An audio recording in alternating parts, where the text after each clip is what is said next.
நீலகிரி மாவட்டம் கோத்தகிரியில் பூர்வகுடிகளான கோத்தரின மக்களின் குலதெய்வ திருவிழா ஆடல் பாடலுடன் நடைபெற்றது. இதுகுறித்தான விவரங்களை செய்தியாளர் விஜயசுந்தரம் வழங்க கேட்கலாம். விஜயசுந்தரம் வணக்கம். இது குறித்தான முழு விவரங்களையும் பதிவு பண்ணல. வணக்கம். நீலகிரி மாவட்டத்தை பூர்வீகமாக கொண்ட கோத்தரின பழங்குடியின மக்கள் ஆண்டுதோறும் ஜனவரி மாதத்துல தங்களுடைய குலதெய்வ பண்டிகை கொண்டாடுவது வழக்கம்.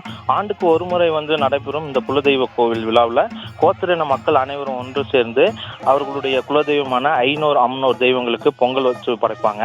நாளை தினம் பொங்கல் வைத்து பண்டிகையினை சிறப்பிக்கக்கூடிய ஒரு நிகழ்வு நடைபெற இருக்கக்கூடிய நிலையில இவர்களின் பண்டிகையில முக்கிய நிகழ்வாக கோத்தரின மக்களினுடைய பூர்வக்குடி கோவிலான கோத்தகிரியின் மையப்பகுதியான நேரு பூங்காவில் அமைந்திருக்கக்கூடிய ஐநூறு அம்னோர் குலதெய்வ கோவிலிற்கு தங்களின் கிராமமான புது கோத்தகிரி கிராமத்திலிருந்து ஆண்கள், பெண்கள், குழந்தைகள் என தங்களுடைய பாரம்பரிய வெள்ளை நிற உடை அணிந்து தங்களின் கலாச்சார இசை இசைத்து ஊர்வலமாக நடந்து ஐநூறு அம்மனோர் கோவிலுக்கு தங்களின் குலதெய்வத்திற்கு விளக்கேற்றி அதாவது தங்களுக்கும் தங்களை சார்ந்தவர்களுக்கும் எவ்வித நோய் நொடி இன்றி வாழ சிறப்பு வழிபாடு செய்து வழிபட்டு வந்துட்டு இருக்காங்க. இந்த நிகழ்வை சிறப்பிக்கும் வகையில கோத்தர் பழங்குடியின மக்கள் ஆண்கள் தங்களுடைய பாரம்பரிய கலாச்சார இசை இசைத்து பாரம்பரிய நடனமாடி மகிழ்ந்தனர்.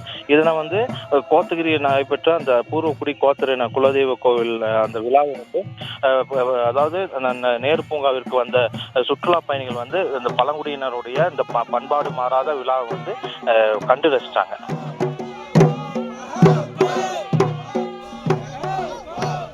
உங்கள் தகவல்களுக்கு நன்றி விஜயசுந்தரம்.